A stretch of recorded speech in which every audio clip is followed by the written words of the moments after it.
Prepárate. Gran Cruzada Evangelística, el progreso agrada a Dios. Este 28, 29 y 30 de julio, con el evangelista internacional, Dr. Héctor Antonio González. Una señora turca decía: señora, ¿qué opina usted? Y esta mujer señalaba al cielo y le echaba la culpa a Dios. Dios no es culpable de nada. El hombre es injusto. Dios hace justicia al oprimido, al pobre, al esclavo, al enfermo, al menesteroso. Cristo vino para dar libertad a los cautivos. Te lo digo porque el Espíritu del Señor está sobre mí, por cuanto me ha ungido. La gloria de Dios descenderá sobre este pueblo. Te invita la Asociación de Pastores del Progreso y el Ministerio Evangelístico Internacional Santa Sion. Gran Cruzada Evangelística, el progreso agrada a Dios. Somos libres por tu sangre, libres soy. Dios les bendiga a todos en esta tarde. Estoy muy contento de ver el spot sobre la cruzada evangelística para el mes de julio. Posteriormente les vamos a estar diciendo el lugar donde se va a realizar, puesto que tenemos que mandar algunas solicitudes para a ver si nos ceden el predio que tenemos escogido. Así que estén pendientes que esta cruzada progreso va a temblar con la presencia de Dios. Bienvenidos todos a este programa Tiempos de Libertad. Damos infinita gracias a Dios por este tiempo que Él nos da, y tratamos de que en este programa usted sea edificado en su vida.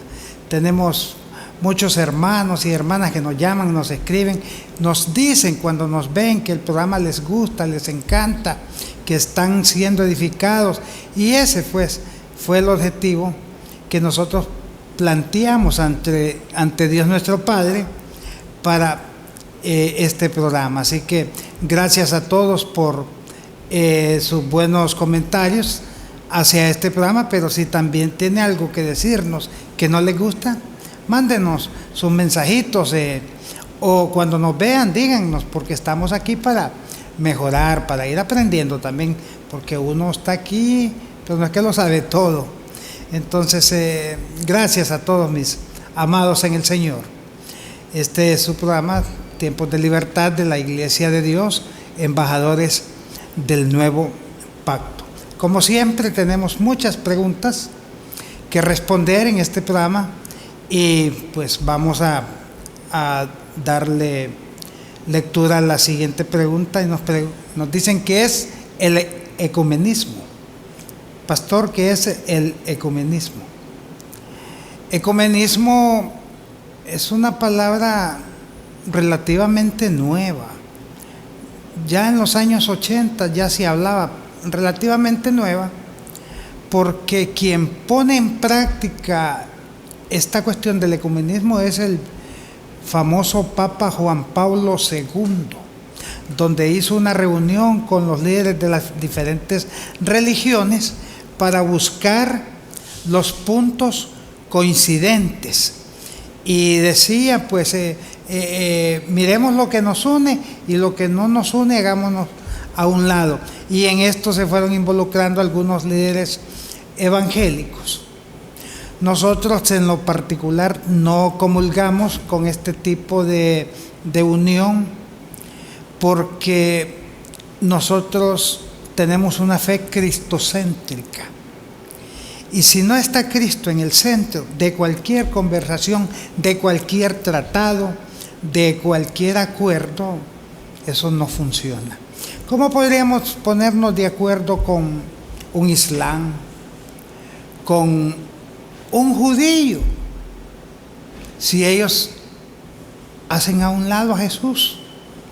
Yo escuchaba a algunos cantantes evangélicos decir de que hay que hacer a un lado esas cosas que nos dividen, y que busquemos las cosas en común, y que si tenemos que apartar un poquito a Jesús, dicen, o la doctrina cristiana para de esa forma llevarnos bien con los demás, pues hay que hacerlo. ¿Qué sería el cristianismo sin su doctrina? ¿Qué sería el cristianismo sin Cristo Jesús como propulsor de la doctrina cristiana? Entonces, no, los cristianos nacidos de nuevo no debemos comulgar con estas ideas. Y ecumenismo es precisamente eso, ese movimiento que promueve la unidad, solo buscando los puntos coincidentes y haciendo a un lado lo que es doctrina. Ellos dicen, mejor fijémonos en los hechos y hablemos solo de amor y hagamos a un lado la parte doctrinal. No compartimos, no comulgamos, y la iglesia tiene que estar de frente contra estos tipos de doctrina.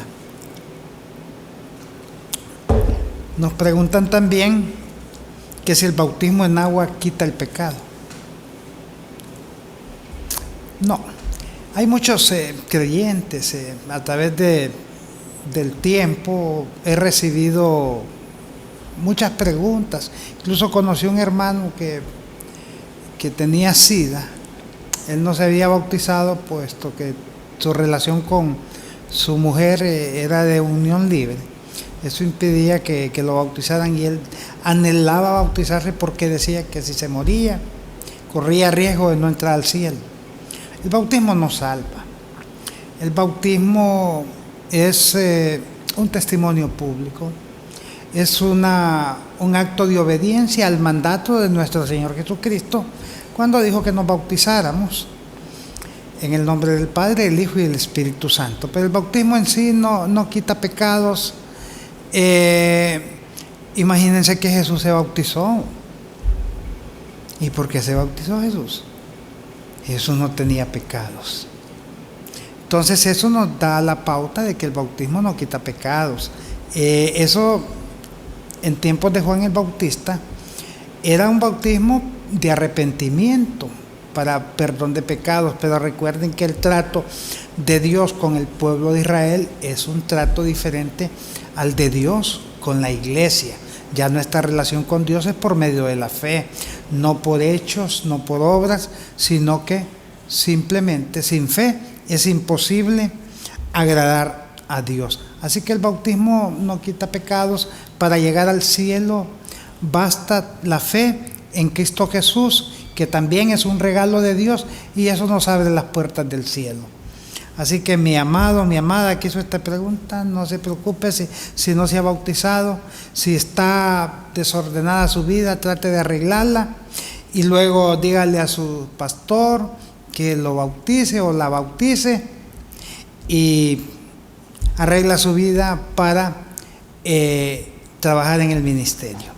Así que agradecemos pues a todos nuestros hermanos y a nuestras hermanas por sus preguntas. Ahí aparece un número de teléfono en el monitor para que nos escriban y nos manden sus mensajitos. Pastor, ¿cómo murió Jesús? ¿Como Dios o como hombre? Hay que entender que Jesús tenía dos naturalezas. Él era 100% Dios y 100% hombre. Como Dios, Jesús no podía morir, porque es imposible que Dios muera. Aparte de eso, la justicia de Dios requería de un sacrificio humano, puesto que se hacían sacrificios de animales, pero eso no satisfacía la justicia de Dios. Y esta sangre de los machos cabríos, de los corderos, de los animales que sacrificaban, solamente cubría el pecado, pero no lo quitaba. El sacrificio de Jesús fue perfecto y hecho una vez y para siempre. Y la sangre de Jesús quita el pecado del mundo. Cristo Jesús murió como hombre, porque como hombre recibió el castigo que era para usted y que era para mí. Él lo recibió y eso satisfizo la justicia de Dios. Y por eso hoy nosotros tenemos esta enorme ventaja de que ya Cristo hizo todo por nosotros. Creemos en Cristo Jesús, le recibimos como el Señor y Salvador de nuestras vidas, y las cosas se nos ponen pero preciosas en el Señor. Así que gracias, mis amados, por su sintonía. Mándenos sus mensajitos. Si tienen alguna pregunta, pues estamos aquí para responderles. O si necesitan consultar algo, algún consejo, o necesitan oración. Quizás no oramos aquí en el programa, pero yo me llevo todas estas peticiones y las presento a la iglesia, y los días jueves, en el caso nuestro, hacemos los cultos de intercesión o de oración, y ahí presentamos todas sus peticiones.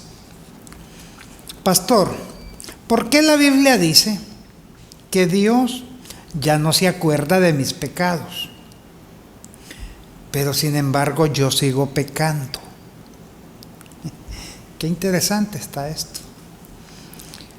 Yo les pregunto generalmente a los hermanos con los que platico, ¿se olvidará Dios de algo? Y me dicen, no, Dios no se olvida de nada. No, Dios no se le olvida nada. No, le digo, usted está equivocado. A Dios, cuando nosotros recibimos a Jesús, se le olvida sus pecados, y dice la Biblia que Él jamás vuelve a tener memoria de ellos. Entonces ya ves, le digo, se le olvidan los pecados, y es cierto. Pero la pregunta que nos hacen es que si Dios ya no se acuerda de mis pecados, ¿por qué yo sigo pecando? Bueno, mientras estemos en este cuerpo, el pecado seguirá, y esa es nuestra lucha. Pero tratando de responder de una forma bíblica, todo el que ha recibido a Jesús ha sido justificado por medio de la fe. ¿Qué es justificación? Es un término totalmente legal, donde la persona ha sido sometida a un juicio y el juez ha dictaminado culpable o inocente. En este caso, los que hemos sido justificados por la fe, hemos sido declarados inocentes. Y eso nos lleva a obtener el mismo estatus que tuvo Adán y Eva antes de la caída. Miren qué precioso, pero qué profundo es esto. Que yo sigo pecando, pero Dios me declaró justificado, Dios me declaró inocente. Dice el apóstol Juan, y si pecáramos, abogado tenemos en el Padre. Pero yo quiero ir más allá, quiero profundizar más en este asunto, y quiero hacer una exposición de la siguiente manera. Espero me comprenda. Ustedes saben lo que es una tarjeta de crédito. En este caso, el dueño del banco es Dios. El cuentaviente, el que tiene la tarjeta madre o la cuenta principal, es Cristo Jesús. Él es el dueño de la cuenta. Entonces, cuando nosotros venimos a Cristo, Cristo Jesús saca una tarjeta adicional de la que Él tiene y nos la da. Y nosotros andamos con la tarjeta adicional que Cristo nos dio. Y andamos haciendo el gasto, y andamos haciendo aquí, que metemos las de andar, que un pecado aquí, que un pecado allá. Cuando viene Dios a cobrar la cuenta, ¿a quién le cobra la cuenta? ¿A nosotros que andamos la tarjeta adicional, o al dueño de la cuenta, que es Cristo Jesús? Pues es lógico que si Jesús es el dueño de la cuenta la paga Él. Y esto es precisamente explicado en estos términos por qué Dios nos ha declarado inocentes, y por qué Dios nos ha justificado, y por qué Dios ya no nos dice de que nosotros somos pecadores. Porque la cuenta, quien la pagó por nosotros es Jesús, y esa cuenta es inagotable. cuando Satanás llega y se presenta ante Dios y dice, mira a tu hijo Porfirio, mira, está pecando. Y Jesús le dice, Padre, yo ya pagué la cuenta por él. Él ha sido perdonado y sus pecados fueran quitados por todo mi sacrificio en la cruz del Calvario. Y esa es la verdadera relación del creyente con Dios nuestro Padre. Por eso nosotros no tenemos que andar esas enormes cargas y creer que por cualquier cosita estamos echados en el infierno. Este programa se llama Tiempos de Libertad, para que usted entienda, para que usted sepa de la libertad que tiene que gozar en Cristo Jesús. El creyente no es cualquier cosa, y estamos nosotros en el hueco de la mano de Dios el Padre y en el hueco de la mano de Dios el Hijo, y de ahí nadie nos puede arrebatar. Esto es las profundidades que tiene la palabra de Dios. Esto se le llama justificación, esta declaración de inocencia. Estos términos generalmente no se les predica a las congregaciones. Algunos, la vez pasada platicaba con un hermano y le decía, pero si usted entiende que es el término justificación, ¿por qué no le explica a la congregación? No, me dice, porque son un montón de inmaduros y en cuanto les diga esto, capaz se van a ir a querer pecar. El que piensa en el pecado, no ha nacido de nuevo. Miren, un hijo de Dios jamás va a andar pensando en que va a ir a pecar. El que es hijo de Dios vive para agradar a Dios. El que es hijo de Dios vive su vida de entrega a Dios para que Él sea glorificado en todo lo que nosotros hacemos.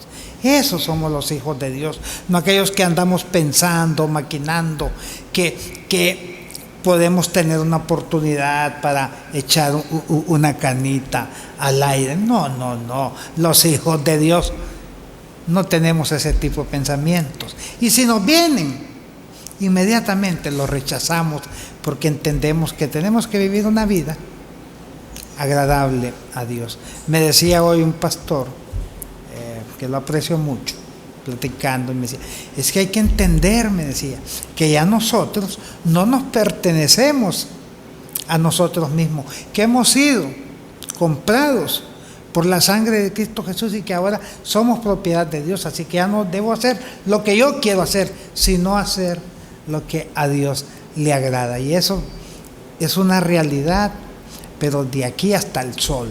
Eso es precisamente, ya nosotros no nos pertenecemos y por eso tenemos que agradar a nuestro Padre, que es Dios, quien nos compró por medio de la sangre de su Hijo Jesucristo. La iglesia es propiedad de Dios y Dios se la da en regalo a su Hijo amado Jesucristo. Por eso los escritores dicen a la iglesia de Dios que está en tal parte. La iglesia de Dios, y la iglesia es el regalo que Dios le da a su Hijo amado, a nuestro Señor Jesucristo. Escríbanos, mis amados, ahí está el número en pantalla para que nos haga saber sus inquietudes. Este programa lo ven también personas que todavía no han llegado a los pies de Cristo. Les gusta. Me han hecho algunos comentarios, no ellos, sino que por medio de otras personas que los conocen, que no se pierden estos programas. Este programa se transmite, mis amados, todos los miércoles y los sábados. De 4 a 5 de la tarde está su programa Tiempos de Libertad. ¿Qué es avivamiento espiritual? ¿Qué entendemos por avivamiento espiritual? ¿Será la danza? ¿Será el baile? ¿Será el gozo? ¿Será la alegría? ¿Será el hablar en lenguas? ¿Será caer de espaldas? ¿Será hacer movimientos fuertes, movimientos bruscos? ¿Será eso avivamiento espiritual? Pues no. La Biblia tampoco nos dice con exactitud o en frases puntuales qué es un avivamiento espiritual, pero en el contexto general de la palabra entendemos que avivamiento espiritual es la visitación del Espíritu Santo, ya sea al creyente, ya sea a la congregación, ya sea a toda la iglesia. Es la visitación a las familias, es la visitación del Espíritu Santo a estados o naciones. El mayor avivamiento de la iglesia se dio en dos partes. Uno, en la iglesia primitiva. Los apóstoles y la iglesia estaba cómodamente en Jerusalén. De repente el Señor envía persecución y sale todo mundo por todos lados predicando el evangelio, y la gente se convertía, los milagros se hacían, las congregaciones se constituían en iglesias. Ese fue uno de los mayores avivamientos en la historia del cristianismo. El otro avivamiento que hemos tenido fuerte es cuando la Reforma, cuando los reformadores, cuando Martín Lutero se rebela contra la Iglesia Católica y se da lo que es todo el nacimiento del protestantismo. Ahora, ¿qué tienen en común estos dos avivamientos? La iglesia primitiva puso de rodillas al Imperio Romano. 300 y fracción de años que el cristianismo se predicaba fuertemente, hasta que el emperador Constantino no le queda de otra y dice: pues vamos a oficializar al cristianismo como la religión oficial del Imperio Romano. De ahí empieza la decadencia. ¿Por qué empieza la decadencia? Porque ya todo el mundo quería ser cristiano, porque los cristianos ocupaban altos cargos públicos, gozaban de canonjías, gozaban de privilegios dentro de lo que era el Imperio Romano. Entonces todo el mundo decía que era cristiano. Cuando Martín Lutero, con sus 95 manifiestos que pega en la puerta de la iglesia, ahí en Alemania, la iglesia católica empezó a temblar, porque la iglesia católica era un imperio afincado casi en todos los países civilizados del mundo. Eran el poder tras el trono. Los reyes decían lo que los sacerdotes, o los reyes hacían lo que los sacerdotes decían. Por eso dicen en la historia que se inventaron las dichas confesiones, tomado de un texto ahí de que confesar los pecados, aunque realmente está alejado de la verdad. Porque a través de estas confesiones los sacerdotes se daban cuenta de cuál era el sentir y pensar del pueblo, y ellos lo trasladaban a quien les convenía. Pero los reformadores pusieron de rodillas a todo el imperio de la religión católica. ¿Ahorita hay avivamiento? No. La iglesia no está en avivamiento. La iglesia está danzando, la iglesia está bailando, la iglesia está saltando, la iglesia está gritando, pero eso no es un avivamiento. Un avivamiento son aquellos actos que mueven los cimientos de una ciudad, de una nación, de un continente. ¿Cuándo se va a dar el mayor avivamiento de la historia? Cuando venga la gran tribulación.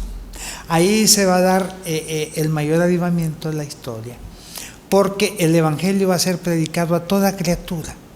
Y el apóstol Juan se sorprendió cuando vio las multitudes como las arenas del mar, y preguntó: ¿y estos quiénes son?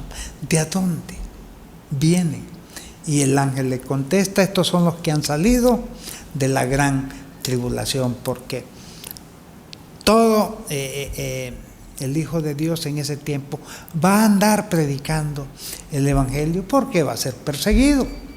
Entonces nosotros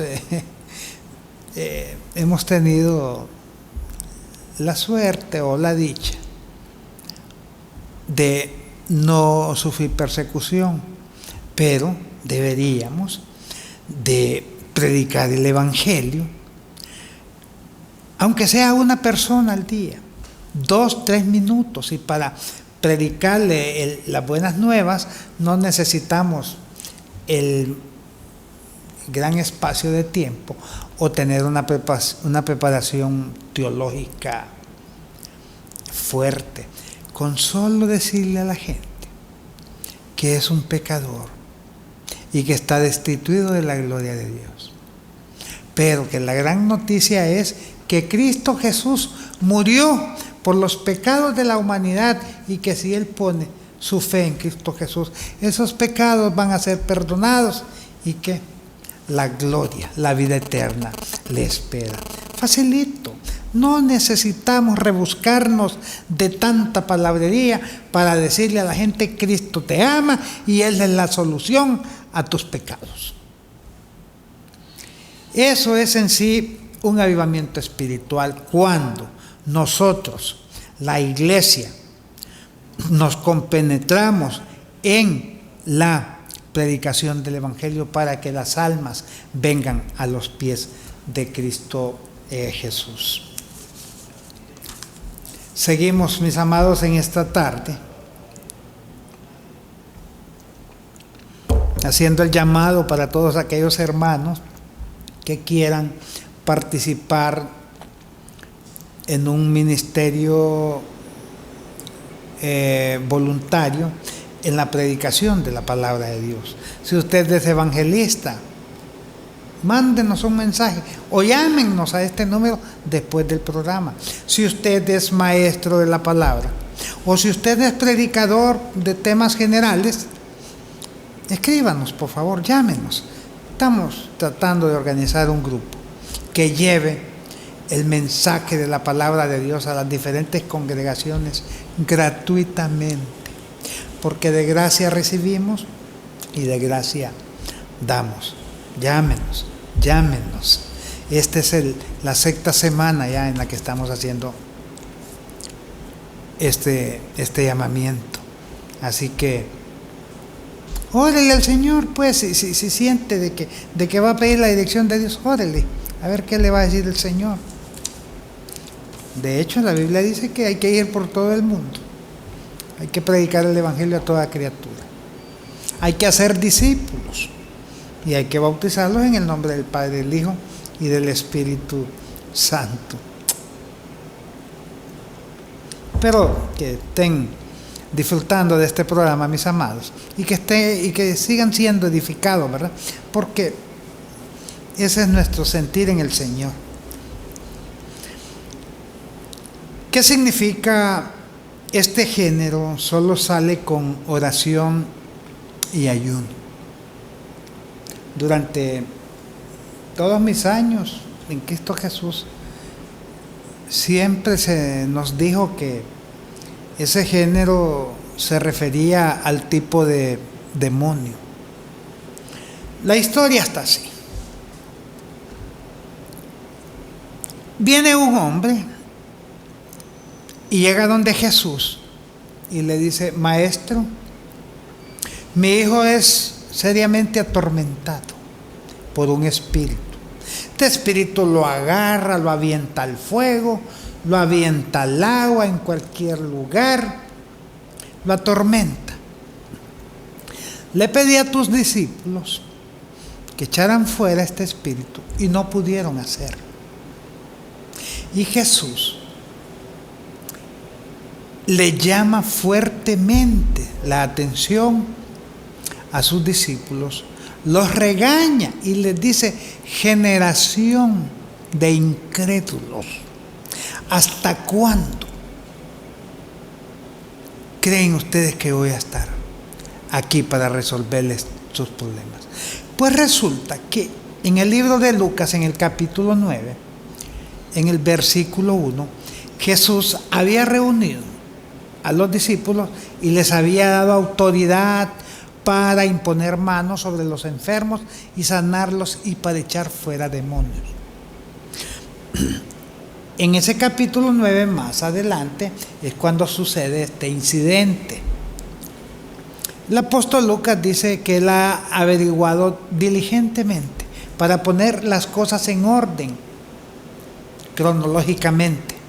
O sea, Jesús ya les había dado autoridad a los discípulos para echar fuera demonios en el 9:1. En el 9 y algo ellos no pueden hacerlo. Entonces Jesús inmediatamente, como la multitud está ahí, reprende al demonio que estaba en el joven y el demonio salió. Cuando ya pasa esto, Jesús se reúne con ellos y les dice que si tuvieran fe como un granito de mostaza y dijeran a este monte, quítate y échate a la mar, será hecho. Entonces termina diciéndole Jesús, este género solo sale con ayuno y oración, pero no se está refiriendo al demonio como género, sino que se está refiriendo al género de la incredulidad, a eso, porque la oración y el ayuno fortalecen nuestra fe. ¿Por qué el ayuno no tiene nada que ver para echar fuera a un demonio? Imagínense que aquí se me aparezca o me lleven un endemoniado a la iglesia y venga y les diga, bueno, no, tráiganmelo dentro de 21 días. ¿Y por qué, pastor? Porque voy a meterme en ayuno 21 días. Y cuando ya haya cumplido me lo traen. No. ¿Cuál es el poder del cristiano? ¿Dónde radica? En el nombre de Jesús. Y Dios le dio un nombre que es sobre todo nombre, para que en ese nombre se doble toda rodilla de los que están en los cielos, debajo de los cielos y en todos lados. Y Jesús dijo, y en mi nombre echarán fuera demonios, sanarán enfermos, y si bebieren cosa mortífera no les hará daño. Entonces es en el nombre de Jesús que nosotros echamos fuera demonios y oramos por los enfermos. Nosotros no oramos en el nombre nuestro, sino en el nombre de Jesús. Cuando vamos a reprender un espíritu inmundo, a un endemoniado, lo hacemos en el nombre de Jesús, porque en ese nombre es donde se somete o se sujeta todo nombre. Demonio es un nombre que está bajo el dominio del nombre de Jesús. Eso es, se refiere este texto, mis amados, a el género de incredulidad. Así que a eso se refiere el texto bíblico. Síganos mandando sus mensajes. Aquí estamos para poder responderles con toda responsabilidad y con el apego estricto a la palabra de Dios. Cada respuesta que nosotros damos, tratamos de que sea una respuesta conforme a la palabra de Dios, porque no queremos confundir a nadie. Ahora, el cristiano tiene que tener una mente abierta. Hay cosas que yo las aprendí en los años 80, porque así me las enseñaron, y quien me las enseñó no lo hizo porque tenía una mala voluntad, sino porque él así, a su vez, había sido enseñado de esta forma. Y yo he tenido que venirme renovando paso a paso, tiempo a tiempo, a través del estudio, y reconocer que en algún tiempo prediqué cosas que no están conforme a la palabra de Dios, no porque yo también tuviese maldad en mi corazón, sino porque así las había aprendido. Y hoy me doy cuenta que estas cuestiones me las habían enseñado mal. ¿Y en qué tratamos de reparar? En que ya nuestras enseñanzas ya no lo hacemos conforme a lo que nos habían enseñado, sino conforme a estos estudios que hacemos, porque nosotros los cristianos tenemos que irnos renovando, dice la palabra, día a día en vuestro entendimiento. Tenemos tantas cosas que nos enseñaron y que hemos venido. Y hasta el día de hoy he venido aprendiendo cosas. Y lo que yo creía, pues tengo que hacerlo a un lado, porque esto nuevo que ya aprendí tiene peso bíblico, tiene un respaldo enorme en la palabra. Entonces hay que ver todas estas cosas, porque en la palabra hay opiniones de personas y está lo que dice Dios. Les pongo un ejemplo. Pedro dice: bautícese cada uno en el nombre de Jesús. Claro, nosotros entendemos el contexto histórico, sabemos el por qué dijo Pedro esto, a qué pueblo se lo dijo, a qué personas. Pero la Biblia no nos da detalles, solo está escrito ahí que Pedro les dice: y bautícese cada uno en el nombre de Jesús. Y por ahí sale una secta que practican el bautismo en el nombre de Jesús, y ya nosotros los evangélicos que nos hemos bautizado en el nombre del Padre, del Hijo y del Espíritu Santo, dice que somos herejes. Pero es cuestión de ellos. Pedro dijo: bautícese cada uno en el nombre de Jesús. Pero Jesús dijo: vayan por todo el mundo, prediquen el evangelio, hagan discípulos y bautícenlos en el nombre del Padre, en el nombre del Hijo y en el nombre del Espíritu Santo. Entonces viene Pedro, dijo esto, y Jesús dijo esto. ¿Qué pesa más? ¿Lo que dice Pedro o lo que dice Jesús? Pues lo que dice Jesús, porque Jesús es Dios.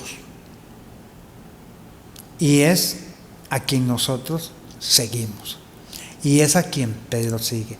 Lo que dijo Pedro no contradice lo que Jesús había dicho. Lo que pasa es que él lo dijo en otros términos y ante un pueblo que significaba que bautizarse en el nombre de Jesús era aceptar la doctrina de Jesús y era aceptarle a él como el Mesías, como el Cristo, como el ungido. Tiene su explicación histórica. Entonces, debemos de sopesar siempre. El apóstol Pablo dice: y esto se lo digo yo, no el Señor. Pablo, con hidalguía, dice: esto se lo digo yo, no el Señor. Por lo menos Pablo no era como a muchos de nosotros que a cada rato andamos diciendo: Dios me dijo esto y esto, y tal vez son pensadas de uno. Yo conozco mucha gente que anda por ahí profetizando todos los días, diciendo que Dios le ha hablado. El apóstol Pablo dice: y esto se lo digo yo, no el Señor. En otra parte dice: y esto se lo digo por vía de concesión, no por mandamiento. Pero había un momento en que el apóstol Pablo dice: y esto se lo digo en palabra del Señor. Entonces, ¿qué tiene más peso?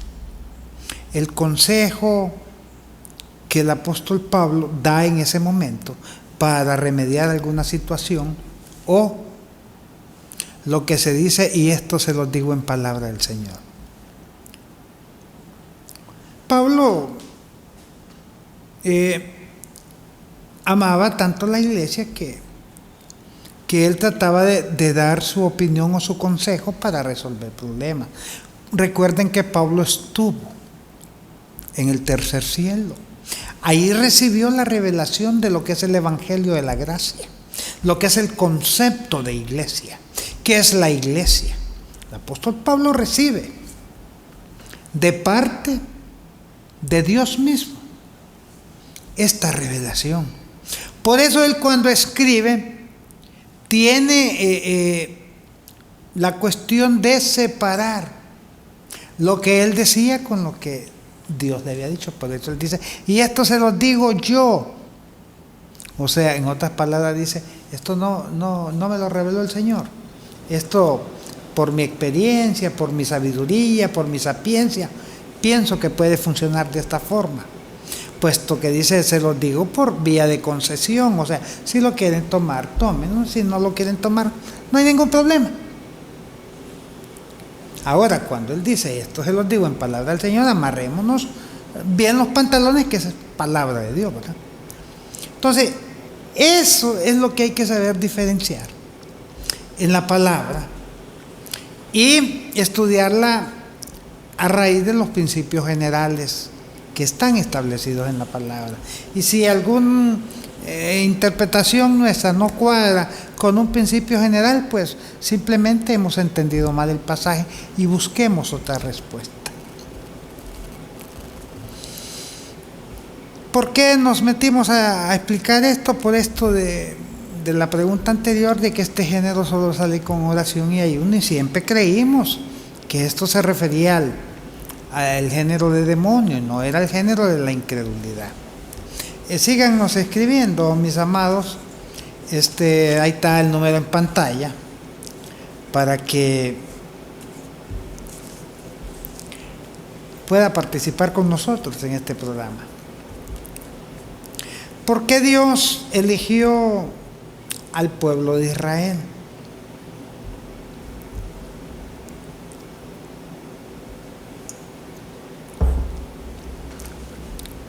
Hay creyentes, y muchos, no pocos, que ven al pueblo de Israel así, para arriba. Y cuando se les menciona algo del pueblo de Israel, agachan la cabeza. Eso es lo que les han enseñado. Y por eso ellos tienen este tipo de actitudes. Es más, estuve platicando con una hermana hace 2 días. Y ella es de las que pasa orando fervientemente por el pueblo de Israel. Y le preguntaba yo y le decía, hermana, ¿y por los árabes ora usted? Y me dijo, no, ¿y por qué no ora por los árabes? Porque son enemigos del pueblo de Israel. ¿Pero qué dijo Jesús? Se me queda callado y le digo, dice Jesús que hay que orar y amar aún a nuestros enemigos, que la iglesia no tiene que estar viendo pueblos, naciones, ni a nadie en particular, sino que la iglesia tiene que orar por todos, porque el sacrificio de Cristo Jesús fue por los pecados de la humanidad, y que a Cristo Jesús le interesa la persona, independientemente del color de su piel, de los rasgos físicos, independientemente del idioma, o si es sabio, o si es necio, si es pobre, si es rico. Eso para él no cuenta. Lo que él cuenta es que él puede quitar el pecado de cada uno, y que nosotros como iglesia no tenemos que estar a favor de uno y en contra de otros, porque no es la misión de la iglesia. Y se me quedó pensando y me dijo, tiene razón. Ahora, ¿por qué Dios escoge al pueblo de Israel? Por la misma condición de que Dios siempre ha actuado a través de la historia. Dios siempre ha levantado y exaltado a los humildes y ha bajado y ha castigado a los soberbios. El pueblo de Israel era un pueblo insignificante. 70 personas llegan a Egipto. Luego se convierte en un pueblo grande, pero un pueblo maltratado, vejado, humillado, un pueblo esclavizado.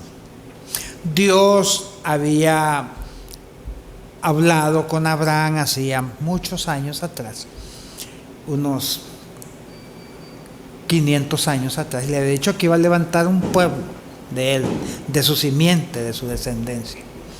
Y de esta forma Dios levanta al pueblo de Israel y lo saca de Egipto, porque era un pueblo humilde. Por la misma forma que Dios escogió la iglesia, es la misma forma que Dios escogió al pueblo de Israel. Mirad por vosotros mismos, dice el apóstol Pablo refiriéndose a la iglesia. No sois muchos sabios, no sois poderosos, no tienen nada de qué gloriarse. Dice incluso que lo vil y lo menospreciado escogió Dios para avergonzar a los sabios y fuertes de este mundo. Aunque usted me mire con saquito aquí, bien encorbatado, yo era un vil y era un vil menospreciado. Pero Dios tuvo misericordia de mí, así como lo ha tenido de usted. Y ahora Dios lo ha puesto en lugares de gobierno.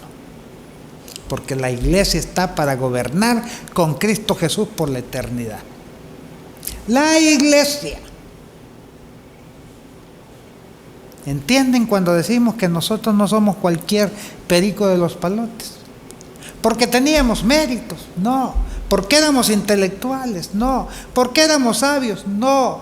Porque Dios tuvo misericordia de nosotros. Y esto es lo precioso, esto es lo bonito.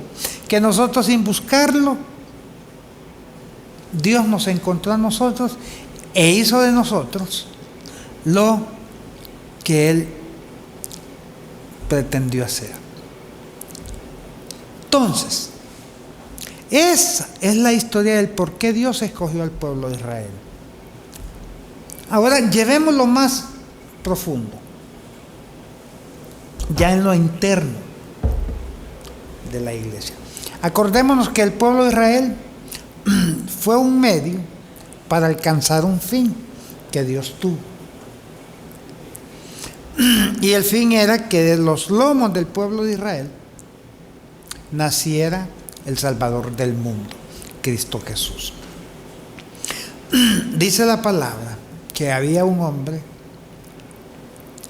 rico y quiso hacer una gran fiesta y le dijo a sus siervos: vayan a invitar a fulano, a sutano, a mengano, a gente seleccionada y gente pudiente. Cuando regresan los sirvientes, le dicen: fíjate que fulano se excusó porque dijo que había comprado una yunta de bueyes y que iba a ver. Otro que no podía porque está atendiendo sus negocios, otro porque tenía que viajar, tantas excusas. Este hombre se molesta y les dice: váyanse por las veredas, váyanse por las calles, váyanse por las plazas, váyanse por las ciudades, inviten a todo mundo, a cojos, mancos, menesterosos, a mendigos, a todo el que encuentre, llámenlo y oblíguenlos a entrar a la fiesta. Me encanta esto, ya les voy a explicar por qué. Y se hizo la gran fiesta. Adentro de la fiesta todos eran invitados. Ahí no habían generales, ahí no habían capitanes, ahí no habían tenientes, por hablarle de cuestiones jerárquicas. Ahí no habían intelectuales, ahí no habían poderosos económicamente, ahí no habían industriales, ahí todos tenían el mismo gafete, igualitos, invitados. Esto representa la iglesia de Cristo Jesús.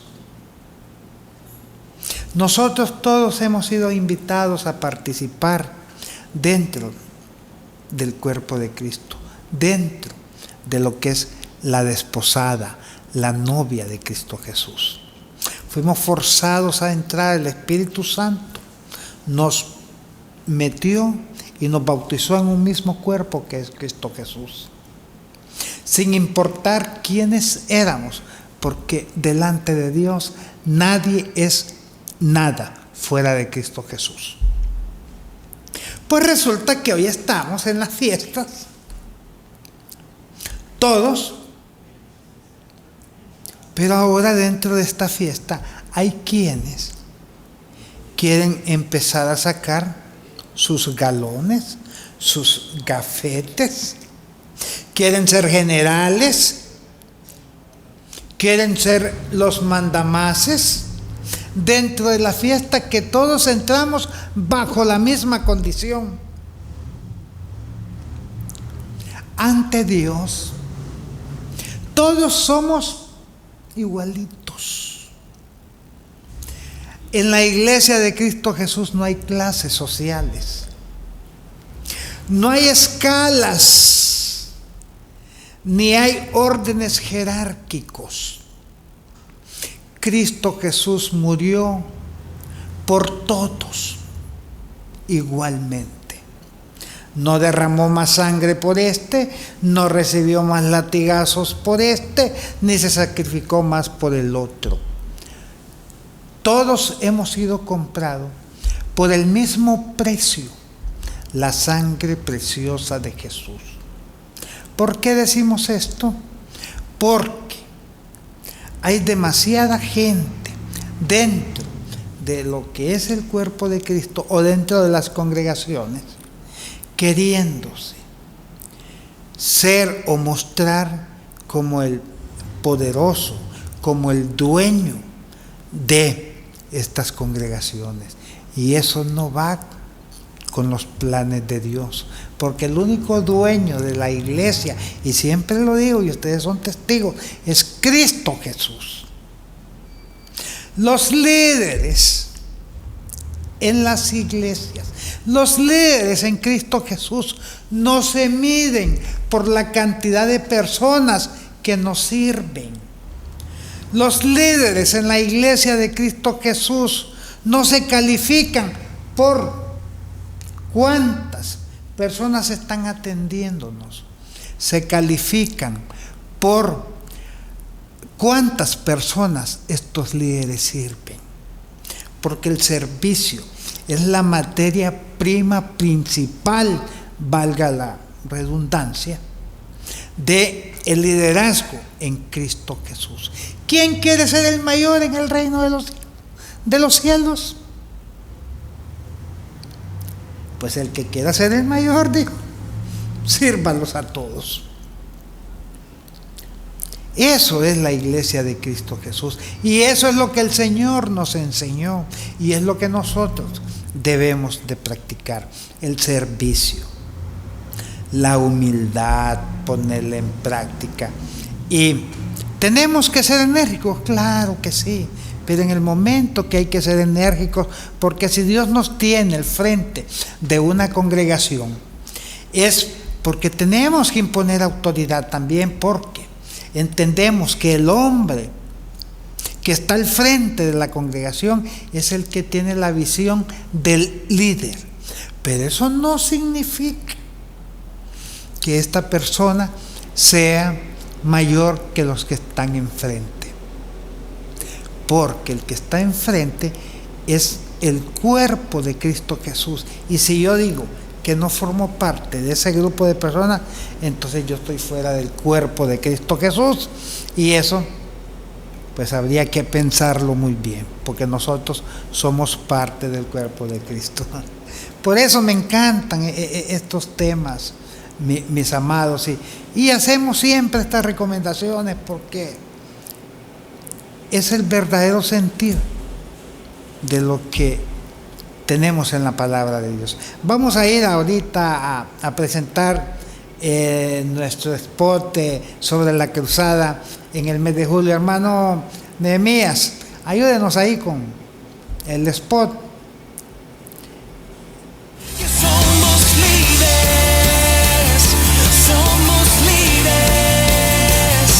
por tu sangre, libre soy, que somos líderes. Eso. Prepárate. Gran Cruzada Evangelística, el progreso agrada a Dios. Este 28, 29 y 30 de julio, con el evangelista internacional, Dr. Héctor Antonio González. Una señora turca decía: señora, ¿qué opina usted Y esta mujer señalaba al cielo y le echaba la culpa a Dios. Tierra es culpable de nada. El hombre es injusto. Dios hace justicia al oprimido, al pobre, al esclavo, al enfermo, al menesteroso. Cristo vino para dar libertad a los cautivos. Te lo digo porque el Espíritu del Señor está sobre mí, por cuanto me ha ungido. La gloria de Dios descenderá sobre este pueblo. Te invita la Asociación de Pastores del Progreso y el Ministerio Evangelístico Internacional Santa Sion. Gran Cruzada Evangelística. El progreso agrada a Dios. Somos líderes. Bien, mis amados, gracias en el nombre de Jesús por su sintonía, por tolerarme. Nos despedimos porque llegó el programa a su final y esperamos que nos vean nuevamente el sábado de 4 a 5 de la tarde. Mándenos sus mensajitos, no importa que el programa termine ahorita, pero apréndase este número y escríbanos, porque eso nos da la oportunidad de escudriñar la palabra para darles respuesta y que usted pueda crecer.